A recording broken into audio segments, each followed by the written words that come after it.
Good afternoon everyone and welcome to Continuous Cardiac Education series run by the UN-Mehta Institute of Cardiology and Research Center. I will talk on PA band, its indications and management. The outline of my talk includes the objective of PA band and history part, indication, contraindication, surgical steps of PA banding, and complications, and lastly management. Starting from what is PA band? It is a palliative surgical therapy performed by congenital cardiac surgeons as a stage approach to operative repair of congenital cardiac defect. The primary objective of PA banding is to reduce excessive pulmonary blood flow and protect the pulmonary vasculature from hypertrophy and irreversible pulmonary hypertension. Going back into the history, this gentleman is William J. Muller. William J. Muller and Damon has first described PA banding at the University of California, Los Angeles in 1951. He described palliation in a 5-month-old VSD with left to right shunt by creation of pulmonary stenosis. So at that time, the corrective cardiac surgery was virtually non-existent, and there are more complications associated with CPB. So at that time the PA band was widely and most commonly used as an initial surgical intervention for congenital defect characterized by left to right shunting and pulmonary over circulation. 1980 onwards, there is minimal risk associated with CPB and improved outcomes after the corrective cardiac repair, while mortality associated with PA band is still high. Because of this, early definitive intracardiac repair has largely replaced palliation with PA band since last 3 to 4 decades. Still, PA banding maintain a therapeutic role in certain subsets of complex congenital heart defects.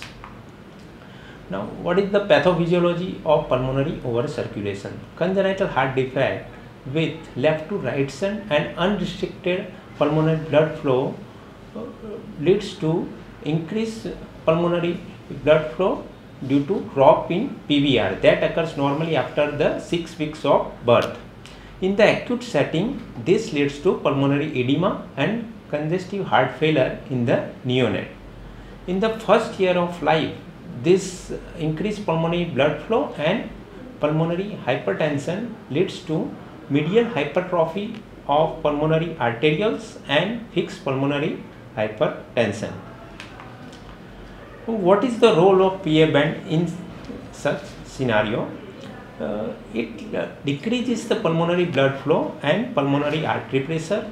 It decreases the shunt volume across the defect and thereby improves the cardiac output and systemic blood pressure. It decreases the blood returning to the LA and LV and thereby improves the ventricular function. Now, what happens after PA band?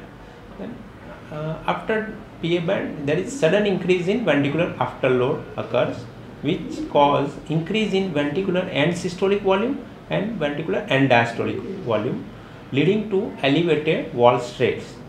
So compensatory ventricular hypertrophy occurs, which normalizes the ventricular end systolic volume and ventricular end diastolic volume. Now, indications of PA band, these are based on the experience of the treating unit, type of congenital defect, and type of shunting, and the force in resolution of the main congenital defect. Broadly, it divides into 2 categories. The first category includes the pulmonary overcirculation and left to right shunt who require reduction of pulmonary blood flow as a stage approach to definitive repair. These are multiple muscular VSDs with switched septum that is technically difficult to repair and also require ventriculotomy in a neonate. Second, single or multiple VSDs with coarctation or interrupted aortic arch. Single ventricle increased pulmonary blood flow in the neonate like tricuspid atresia. Then unbalanced AVCD, but potential exists for future biventricular repair with further growth and development. Then contraindication to primary repair like low birth weight, sepsis, pneumonia, recovery from shock, recent intracranial hemorrhage. So all these are contraindications for going on CPP. Then lastly, in high risk infants with hypoplastic left heart syndrome.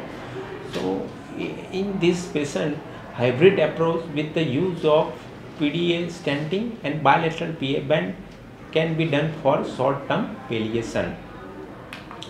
Now these are the newer indications, which includes TGA patients who require training of the left ventricle as a stage approach to the arterial switch.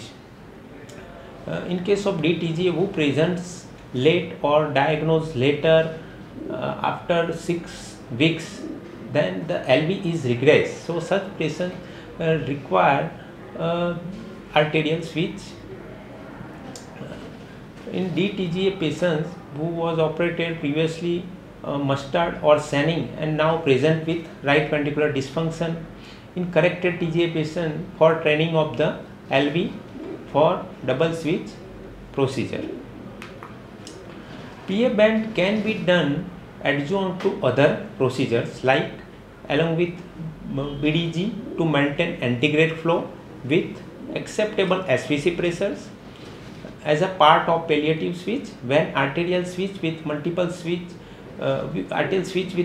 VSD was operated and post-operatively still increased step up between RA and PA and residual VSD was there which is difficult to close, then PA band can be done along with arterial switch. Now these are some controversial and off-label use of PA banding. So one of such indication is in patients with elevated but reactive pulmonary hypertension from long-standing left to right shunting. So immediate surgery can cause significant increase in morbidity and mortality. With use of PA banding and vasodilator therapy, drop in PVR occurs, and after that surgery is performed, then it responds better. And another such indication is that reduction of TR in patients with corrected TGA without VSD.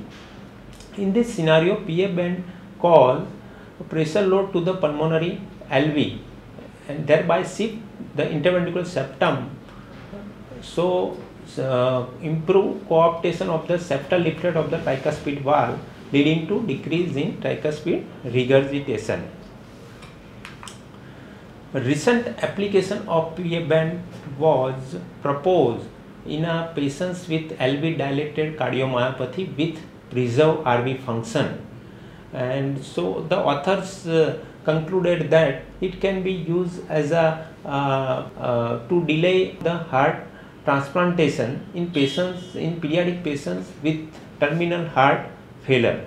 The proposed mechanism is that PA band causes the right ventricular hypertrophy and thereby shift the interventricular septum towards LV side, so decrease the left ventricular preload and improve left ventricular systolic function. Now, what are the contraindications? Among these, single ventricle defects in which the aorta arises from an outflow chamber. These are the DILV and tricuspid atresia with TGA. So PA band cause hypertrophy of the ventricle or the conal hypertrophy. This leads to obstruction at the subaortic level. So at the pulmonary and the aortic level obstruction occurs, which is dangerous. Second is severe AV valve regurgitations due to increased afterload of the ventricle in response to PA band. increase the AV valve regurgitations. Now, when to perform PA band? The ideal age for PA banding is within the first 8 weeks of life and usually not recommended beyond 12 weeks of life. But in developing countries like ours, the patients usually miss this ideal age due to delay in diagnosis or presentation. So, one study published in Annals of Pediatric Cardiology, and they have performed PA banding after 12 weeks of age, and they concluded that it is still beneficial in terms of correction of heart failure, subsequent conversion to BDG, and for improving patients' quality of life and survival. Now, workup before PA banding includes routine laboratory tests, baseline arterial oxygen saturation by pulse oximetry or ABG analysis. Hematocrit should be optimized to increase the O2 carrying capacity. Then preoperatively adequate atrial communication should confirm in patients with single ventricle physiology like DTGA with VSD. Then 2D echo for proper evaluation of cardiac defect, and then MRI or the cath procedure rarely required nowadays.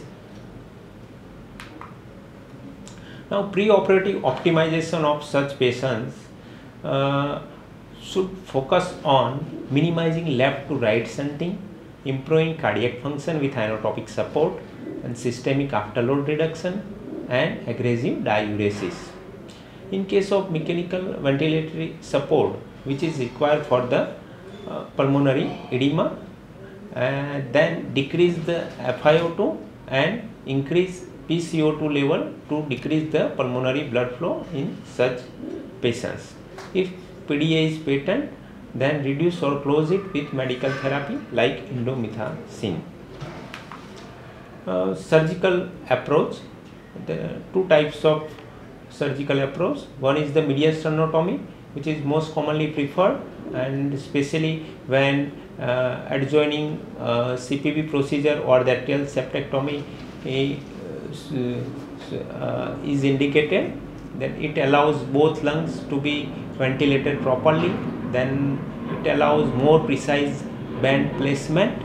And second is the thoracotomy. So left lateral thoracotomy through the fourth intercostal space should be done whenever PA bending should be done along with the coarctation of repair, while left anterior mini thoracotomy done through the second or third intercostal space whenever PA bending is performed as a isolated procedures.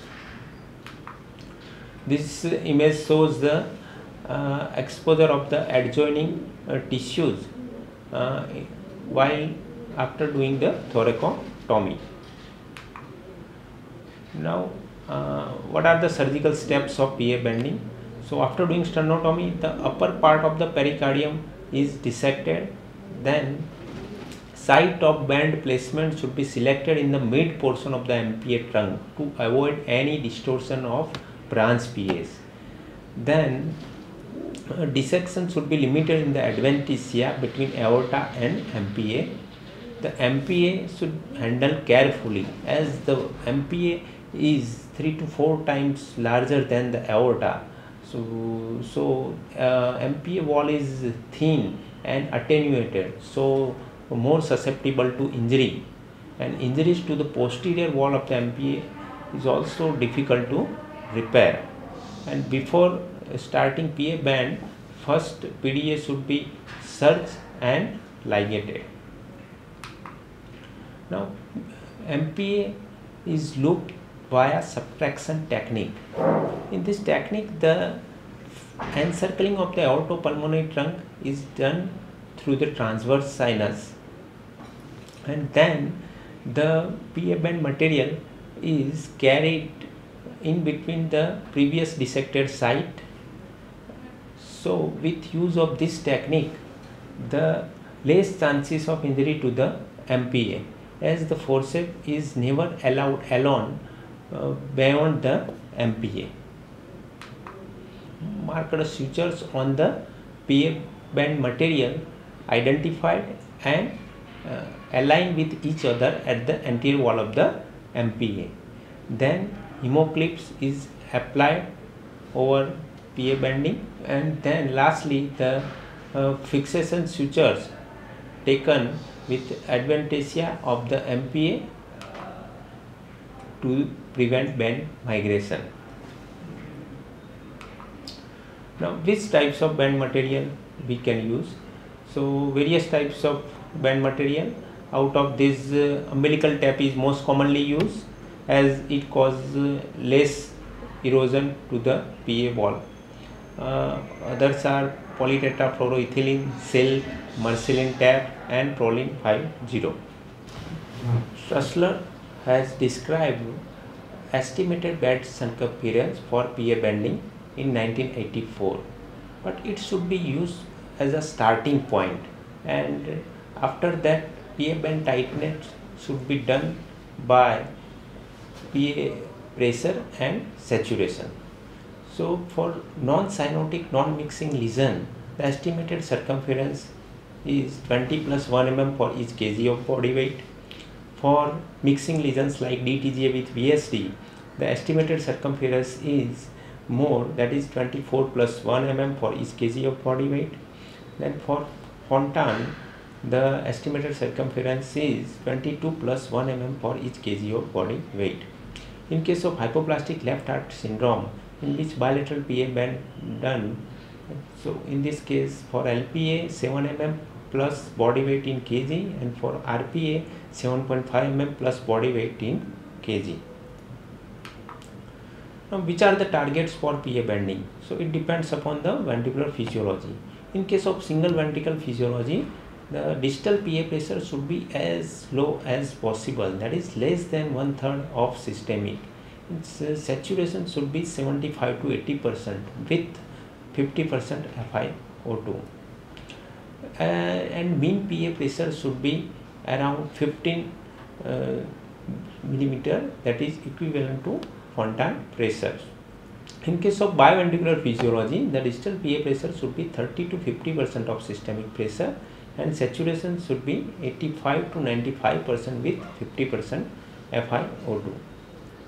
In case of rapid two-stage switch, the PA pressure should be 2/3 systemic, and saturation should be 70 to 80% with 50% FiO2. In case of failure to achieve these levels in patients with mixed circulation, suggests inadequacy of the interatrial communication. So, atrial septectomy or balloon atrial septostomy may be indicated in such cases to increase the mixing at the interatrial level. Now, apart from PA pressure and saturation, other parameters should be monitored. These includes central venous pressure, mixed venous saturation, end tidal CO2, and increase in EtCO2 of around 4 to 5 is significant for PA bending. And then the arterial blood pressures, there should be rise in systemic arterial pressure of around 10 to 15 millimeter of mercury while doing PA bend. Any change in heart rate should be noted, and look for the contractility or the distension of the heart visually, and lastly TEE. Now, another study published in 2015 by Courtney and colleagues. So they have measured intraoperative aortic blood flow using a transsonic flow probe and found that aortic blood flow increased by 40% after successful PA band. So limited response to PA band in terms of increase in aortic blood flow is a non-mutable marker of decreased cardiac reserve. So they have concluded that in patients in which there is decrease less than 20% increase in aortic blood flow, then chances of complications are more, like mortality, then the revision of the PA band and ventricular dysfunction. But the current practice is a combination of anatomic and physiologic assessment during surgery. Why it is challenging to achieve optimum PA band tightness? Because PA band is done under unphysiological circumstances, which includes general anesthesia, muscle relaxation, open chest, controlled ventilation, and pre-existing pulmonary dysfunction or ventricular dysfunction requiring the inotropic support. So all these factors leads to changes in the PVR, SVR and other hemodynamics.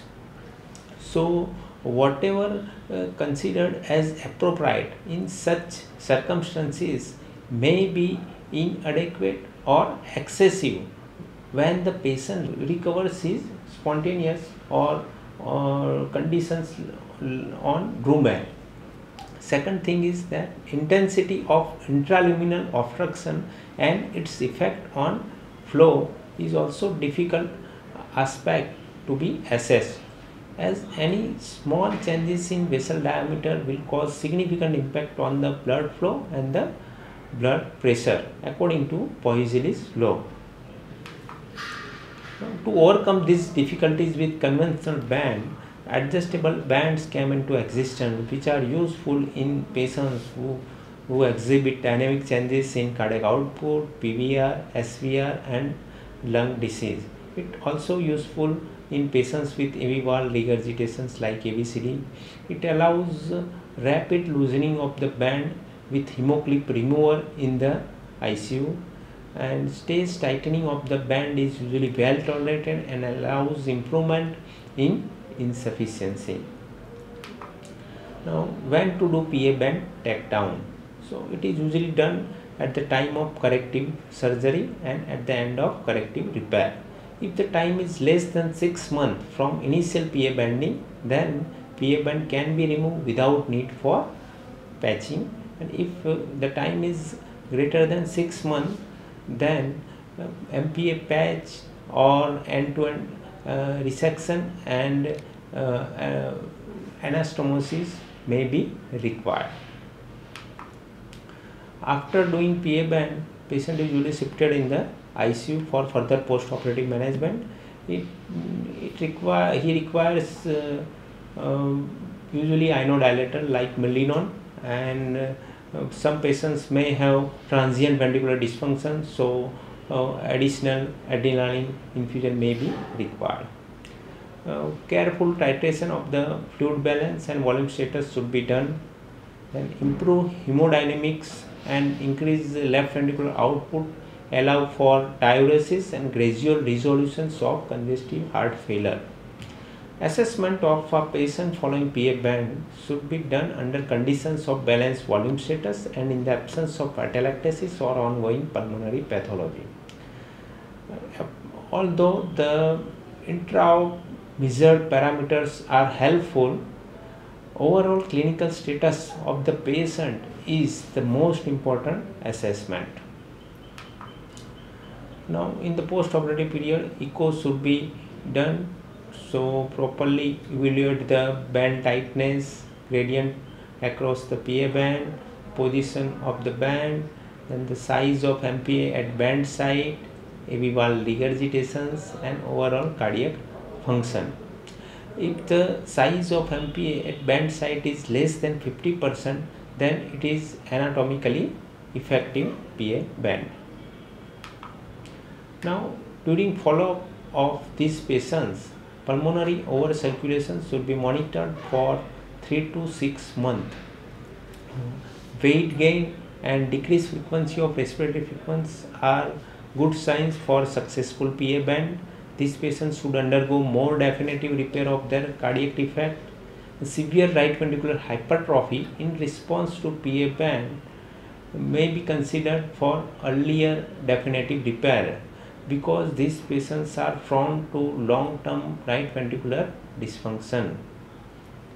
In case of DTGA patients in which PA band is done for the LV training, serial echo for readiness of the LV done, and the qualitative and the quantitative parameters like LV mass index, then the left ventricular posterior wall thickness, left ventricular and diastolic diameter, and the ventricular septal geometry should be assessed.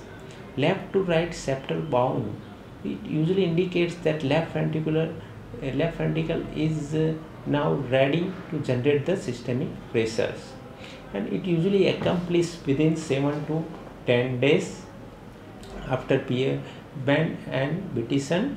So after that, the correct arterial switch with PA band takedown and the Bettison takedown should be done. Although PA band is a simple procedure, it is associated with numerous complications. Out of this, one complication is branch pulmonary stenosis.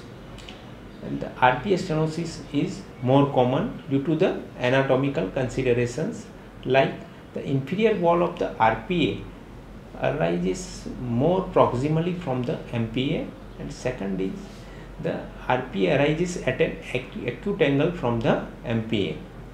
It is diagnosed by chest X-ray showing the asymmetric vascular markings, and further diagnosis is confirmed by the echo and lung scan. It can be prevented by limited dissection between aorta and PA, fixing the band to adventitia with sutures, and another technique, incisional PA bending, that is described by Lex in 1999, in which the estimated circumference of the PA, that is decided by the Russell's rule, is cut and then PA band was applied. So this technique prevents further band migration, and it also allows the stable band gradient over a period of time. In case of too tight band, it leads to desaturation, hypotension, bradycardia and ischemic ECG changes, leading to imminent cardiac arrest or the failure. So revision of the PA band should be done urgently, and any clip should be removed immediately. Ineffectual bending, that is loose PA band. The cause is that loose PA band occurs at the time of original procedure. Second is later disruption of the band or erosion of the PA. So whenever the PA band is applied circumferentially over the MPA wall, then it leads to acute infurling of the wall of the MPA.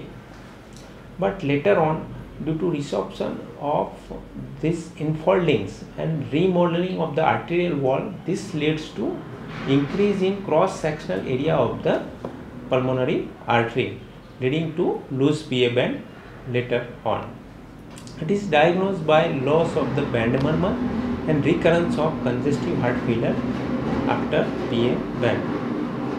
Pulmonary vascular disease with irreversible pulmonary hypertension may develop later on.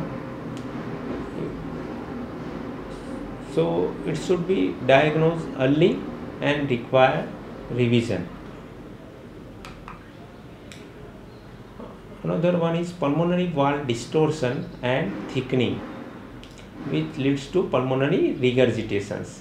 So if band is placed too proximally to pulmonary wall, then it causes distortion of the pulmonary wall and dysplastic changes occur. So if it is done in preparation for arterial switch, then it is devastating, as this pulmonary wall becomes the neo-aortic wall. It may cause direct obstruction of coronary flow, especially the left circumflex artery, and the risk is increased in case of anomalous origin of coronary artery, like high origin of LMCA. It can be prevented by precise placement of band, that is band should be placed around 15 mm away from the pulmonary wall. Although preoperative coronary anatomy should be evaluated, but intraoperative vigilance is must to prevent these complications. Now, pulmonary artery erosion and aneurysm. Erosion occurs whenever narrow bending material is used, that is the thickness of the PA band is less than 3 mm. but the further scarring around the PA band prevents the bleeding. Pseudoaneurysm occurs due to local infection and erosion, which requires the urgent surgical intervention with use of CPB. The cases have been reported for the risk of rupture, hemolytic anemia and thrombus formation. There is potential for the development of significant subaortic stenosis. As PA band cause, there is a increased ventricular afterload leading to hypertrophy of the coronal septum or the ventricles that leads to subaortic obstruction. Such cases are DILP with TGA or tricuspid atresia with TGA, and risk increases in case of aortic arch anomalies and restrictive bulboventricular foramina. Mortality due to PA band usually occurs due to the complexity of the disease and overall condition of the patients rather than procedure itself. In the earlier series, that is before 1980, the mortality was too high, around 38%.